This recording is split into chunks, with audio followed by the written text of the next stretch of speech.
You are watching The World 24/7 on the NDTV network. I'm Parmeshwar Bava. Let's begin with the top stories you need to know. Pakistan's new government is hoping to inject some fresh momentum into projects that fall under China's Belt and Road Initiative as they try to boost their troubled economy. Pakistan is looking at joint ventures for renewable energy projects, agriculture collaboration, and possibly enticing some Chinese companies to relocate to Pakistan as per officials. An Egyptian soldier has been killed in an incident involving Egyptian and Israeli troops in the border area near Rafah. Tensions between Egypt and Israel have heightened since Israeli forces took control of the Gazan side of the Rafah crossing point 3 weeks ago. An Israeli airstrike triggered a fire that killed 45 people in a tent camp in Rafah, prompting an outcry from global leaders who urged the implementation of a world court order to halt Israel's assault. This, as the Israeli Prime Minister called the country's deadly strike on Rafah a tragic mistake. Well, at least 23 people have been killed in a series of powerful storms that have swept across the central and southern United States, leaving a trail of destruction and devastation.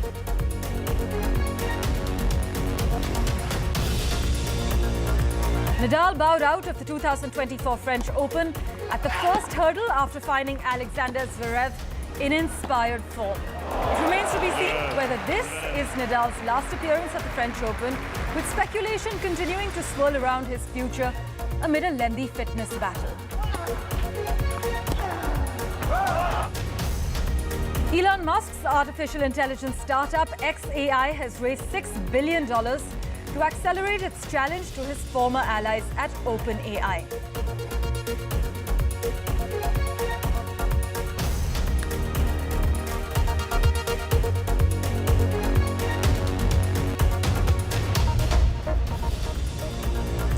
Well, a big focus. According to a report, Pakistan is hoping to inject some fresh momentum into projects that actually fall under China's Belt and Road Initiative as it tries to boost the country's troubled economy. Pakistan is looking at joint ventures for renewable energy projects, agriculture collaboration, and possibly attracting some Chinese companies to relocate to Pakistan. This is what Ehsan Iqbal, Pakistan's Federal Minister for Planning, Development and Special Initiatives, who also actually co-heads the committee responsible for the China-Pakistan Economic Corridor, has said on record. Pakistan is the world's largest host of Belt and Road Initiative projects, with the China-Pakistan Economic Corridor involving $62 billion in spending. Reports, in fact, suggest that China has provided developing countries with over $1.1 trillion in loans through its Belt and Road Initiative.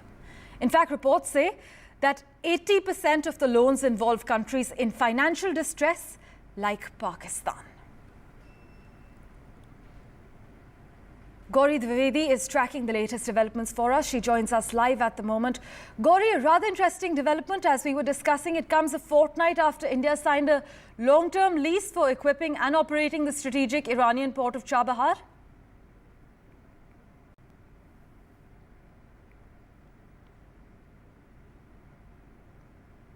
Right, Gauri, you seem to be on mute. Apologize for that, Parmeshwar. A lot of this is due to the fact that there are compulsions driving this initiative and resurgence of that entire initiative once again on both sides. On Pakistani sides, remember, there is dire strait as far as the economic situation is concerned. They've just managed to get fresh lease of life of another $3 billion from IMF, but there are serious downside risks that have been pointed out by the IMF to the Pakistani economy. Now, in that situation, revival of BRI and getting fresh funding from China for its CPEC projects is really the best bet that Pakistan has right now. On China's side, remember, they've been also, the reason why CPEC is so important for China is that it allows them to, of course, create a major counter as far as India is concerned. So that's the reason why both sides want CPEC to get a fresh lease of life. Now, of course, it comes after India has been able to sign Chabahar port. And for China, it makes sense to get the Gwadar port going once again. There are a lot of reasons why the project in the last 10 years has faced enough and more of hurdles. First being the fact that the Pakistani population there is deeply resentful of Chinese investments because they feel these are investments that are only helping Chinese companies, Chinese contractors, Chinese employees, and not helping the Pakistani population. And the second is there is still no answer from the Pakistani side to Chinese questions of how do you provide security to the projects that are already on ground, given the fact that there have been multiple attacks, one as recently as a couple of weeks back. As always, Gauri, thank you so much for taking us through the latest developments and contextualizing the story for us. For further clarity on the matter, we also have Michael Kugelman joining us live from Washington, D.C. at the moment. Michael, always a pleasure to speak to you. It's not a secret that lenders like China extract their pound of flesh, as they did in leasing a substantial part of the Gwadar port and special economic zone. But Michael, one can't help but read between the lines with Pakistan now wanting to revive China's Belt and Road Initiative projects. Well, as was said before, Pakistan is going through a major economic slump, and it's in a situation where it needs as much as it can get, and it's doing what it typically does when it goes through an economic crisis, and it turns to its small number of allies, of economic partners that it could turn to. We have seen in recent weeks that it's been somewhat successful in securing new pledges from its partners in the Gulf, particularly Saudi Arabia, but it really is hoping to inject some more momentum into CPEC by projecting this idea that it's ready to move into this second phase. But you know what? We've been hearing about this new second phase for many years, which is not a really good sign, quite frankly. For so long, Pakistan has been talking about moving into a new phase, but it's really been hard to get beyond that first phase. And I have to emphasize what your reporters said before. China's concerns about the security situation loom very large here. And as much as Pakistan would like to bring more Chinese projects into Pakistan, it's going to be very difficult to do that, quite frankly, until Beijing is more reassured about the security situation. And for Beijing, that ensures they're seeing that there not be any more attacks on its interest, on its nationals in Pakistan working on projects there. Right, Pakistan, though, continues to be a key element of China's string of pearls policy to create a sphere of influence around India. Beijing, as we know, stands firmly behind Pakistan in terms of sovereignty and territorial integrity. As far as China is concerned, China's reiterated that military cooperation is at the core of bilateral relations, and they'll jointly maintain the security interests of the two countries and the region as well. But, Michael, what's the message India should extract from this? Well, I mean, quite frankly, I don't think we shouldn't overstate the significance of what we're talking about right now. The fact that Pakistan is looking for more. Again, Islamabad is going to be very cautious about how far it goes. It's one thing to put out the very strong and happy rhetoric.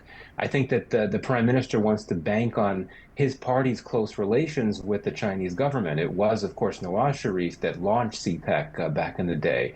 And I think it's important for domestic political reasons for Islamabad to be projecting confidence and to be projecting this message of we're going to make this work with China.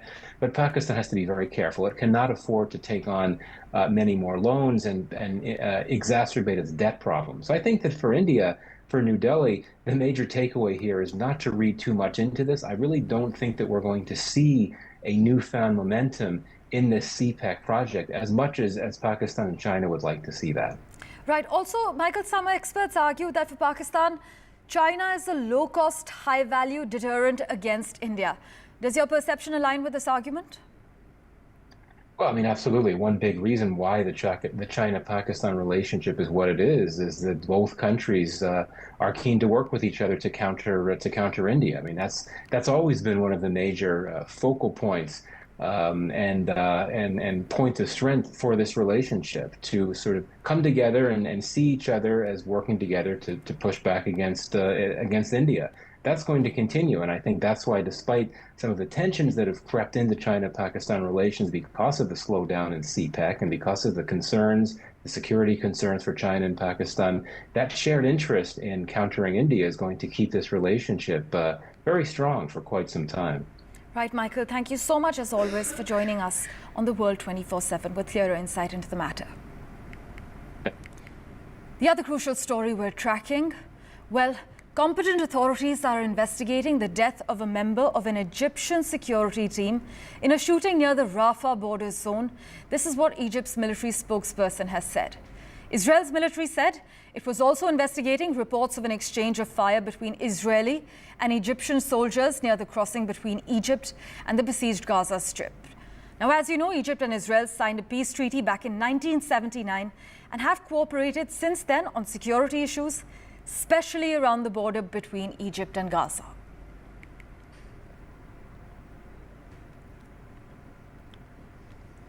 Meanwhile, Israel has faced surging international criticism over its war with Hamas, with even some of its closest allies, particularly the United States, expressing outrage at civilian deaths. Israel insists it adheres to international law, even as it faces scrutiny in the world's top courts, one of which last week demanded that it halt the offensive in Rafah. Israel said it was looking into the civilian deaths after it struck a Hamas installation and killed 2 senior militants there. The deadly fire that tore through an encampment in Rafah on Sunday came at a particularly delicate time for Israel, just days after the International Court of Justice appeared to order the country's military to halt its offensive in Rafah, and as diplomats were aiming to restart negotiations for a ceasefire deal between Israel and Hamas. Now, we can share with you that at least 45 civilians, including children, were killed by the blast and by the fires it set off. This is what the Gaza Health Ministry has said. And the ministry said that about 249 people were wounded. ברפיח כבר פינינו כמיליון תושבים בלתי מעורבים. ולמרות המאמץ העליון שלנו שלא לפגוע בבלתי מעורבים, קרתה לצערנו אמש תקלה טרגית. אנחנו חוקרים את המקרה, אנחנו נסיק את המסקנות, כי זו המדיניות שלנו. Bugüne kadar 36 binden fazla Filistinli kardeşimizi şehit eden soykırımcı caniler dün de güvenli bölge ilan ettikleri Refah'ta bulunan bir mülteci kampındaki sivillerin üzerinde füze ve bomba yağdırmışlardır.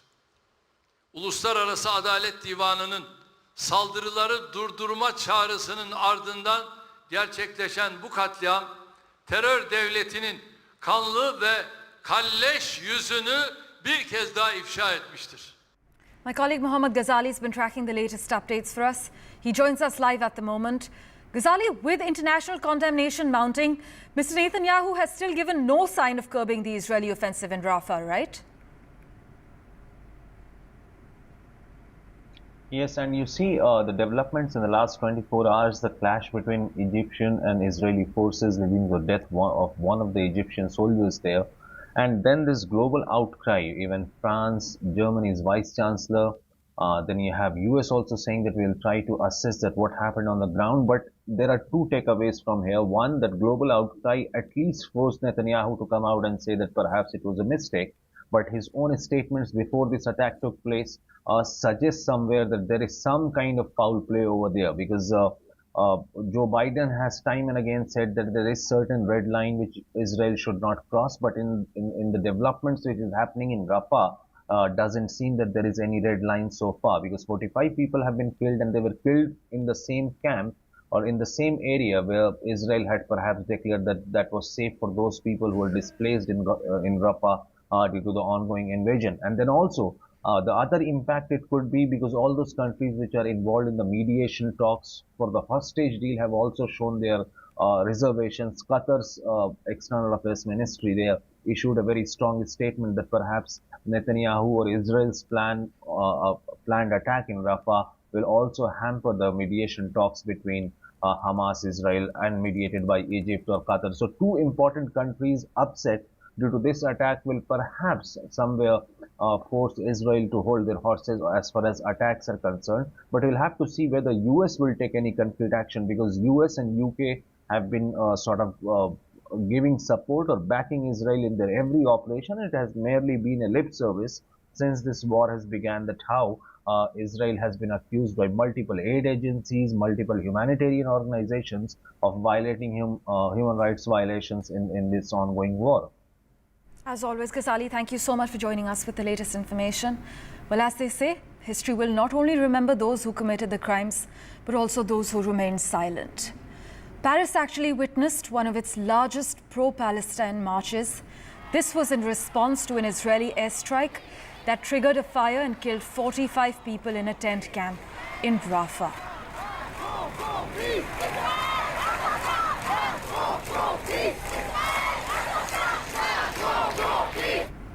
In fact, across many parts of Spain, like Barcelona, Madrid, Valencia, Bilbao and Malaga, people stood with Palestine and condemned Israel's attacks in Rafah.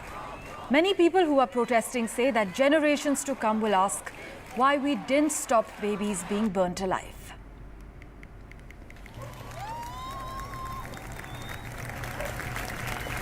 But let's turn our attention now to the United States, where at least 23 people have been killed in a series of powerful storms that swept across the central and southern US. That's left a trail of destruction and devastation, as you can see on your screens. The storms caused deaths in the US states of Texas, Oklahoma, Arkansas and Kentucky, just north of an oppressive early season heat wave setting records from South Texas to Florida. Now, all told, over 120 million are under extreme weather alerts in the US, concentrated over the East Coast, where officials are urging people to take precautions. The severe thunderstorms and deadly twisters, meanwhile, have spawned during a historically bad season for tornadoes, at a time when climate change contributes to the severity of storms around the world.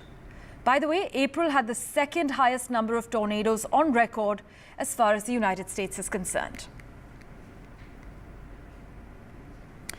And let's turn our attention to the United Kingdom now, where British opposition leader Keir Starmer made his first major speech of the UK election campaign, telling undecided voters that they can trust his Labour Party to safeguard the UK's economy, borders as well as security.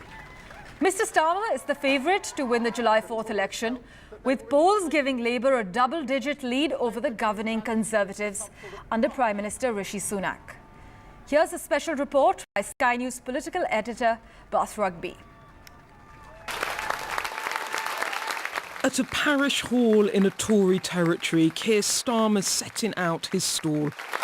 We're in Sussex, which is a beautiful part of the world, a part I know pretty well. Today is all about showing you who he is. Working class, relatable, familiar with struggle. It wasn't easy for us. My dad was a toolmaker. He worked in a factory all of his life. My mum was a nurse, but for most of her life, she had a debilitating illness. You may have heard this before, but the party strategists think the electorate are still asking, who is this potential PM and what does he stand for? The answer to that question, the only answer, the working people of this country delivering on their aspirations, earning their respect, serving their interests. And I know that people are looking at this election, looking at me personally. So I make this promise. I will fight for you. Keen to shed the lefty lawyer elite image that some might have. Hi, nice to see you. Perhaps the sight of Sir Keir drinking cups of tea against a backdrop of Union Jack bunting will become a familiar sight. These visuals are all about showing Keir Starmer's roots. You use this speech to talk personally about what shaped you, yes, to better explain your politics. You said a while ago, voters are entitled to ask who you are and where you come from, but you don't like it. What's difficult about that for you? Well, because a lot of my sort of formative years were about issues like my mum being very ill, very personal, difficult. I spent many hours in high dependency units with my mum, not knowing whether she was going to make it through. As a teenager, I found that really hard. I found it really, really hard. And you may think, other people may think that's the easiest thing to go on national television and talk about. For me, it wasn't. It was really difficult. Your sister Katie actually said, I've always been quite open about my feelings. Keir's good at most things, but not that. I think she's probably spot on. She knows me pretty well. The PM in the southeast too, trying to tackle the seat of Chesham and Amersham back off the Lib Dems. But this leader looking increasingly out of control. It's not exactly the ideal start to this campaign for you, is it? Frankly. I've been out and about across the entire United Kingdom. Northern Ireland, Scotland, Wales, been in East Midlands and West Midlands here in the South East. And there's a clear contrast in choice at this election. It's another day. We've had another speech from Keir Starmer, who you've just asked me about. Another half-hour speech. Not a single new idea. Right, he's taking the British public for granted. I don't think this election is a foregone conclusion. We're going to have a debate over the next few weeks, and I'm the one that's putting bold ideas on the table. But less than a week into the campaign, Sunak really struggling with the team. Outgoing Tory MP for Telford, Lucy Allen, suspended from the Conservatives today after backing the rival Reform candidate in her old seat. That is the secure future that I'm going to fight for every day of this election, and with your support, we are going to fight to win. Two leaders setting out their battle lines. Starmer's all about change, Sunak promising a secure future. Which one will you choose to trust? Well, China is making a fresh diplomatic push in the Middle East to counter the United States' influence there. Leaders of Egypt, Bahrain, Tunisia and the United Arab Emirates are set to meet with Chinese leader Xi Jinping in Beijing this week, with Palestine and the war in Gaza likely high on the agenda. China will host the Egyptian President Abdel Fattah al-Sisi, as well as a number of other Arab leaders in Beijing.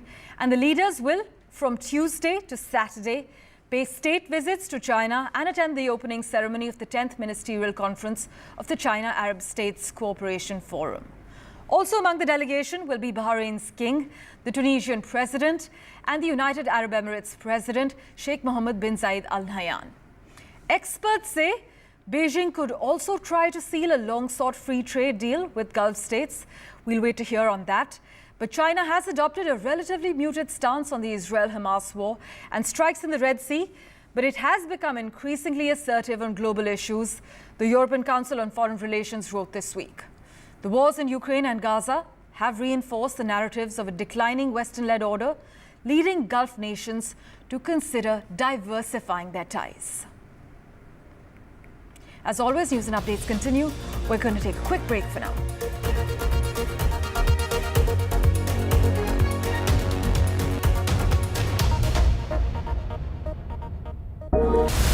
The 2024 Lok Sabha polls are crucial for the future of this country. Having covered elections for 35 years, I hope to cut through the cacophony of a long, hot summer campaign and help to understand and decode the issues, the challenges, and finally, the outcome.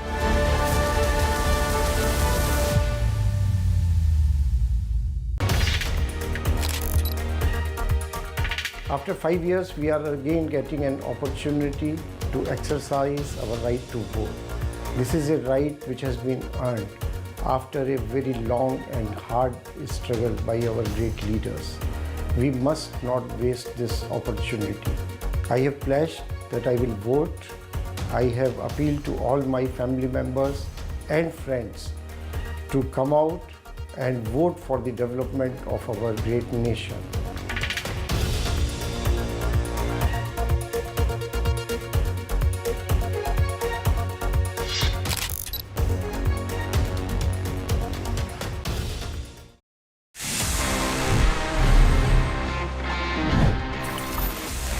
Okay, so दोस्तों अभी जो section आ गया है, you all know it's my personal favorite because यहाँ पे मैं जवाब देता हूँ all the questions जो आपने पूछे होते हैं उन सभी के.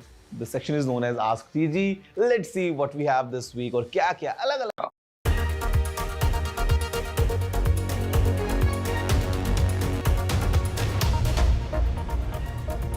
Welcome back. North Korea has said its attempt to put a second spy satellite into orbit failed when the rocket it was on exploded. The admission actually came late on Monday after South Korea's military reported the launch of an unidentified projectile.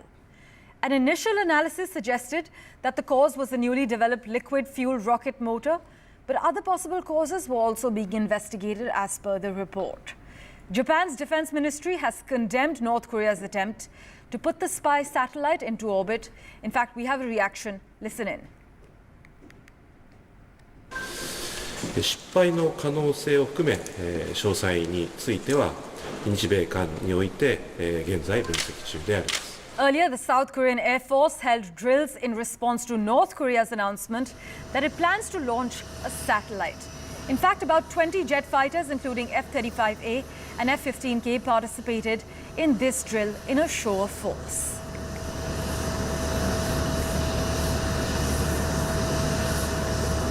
Well, in other news, Nadal has all but ruled himself out of competing at Wimbledon next month.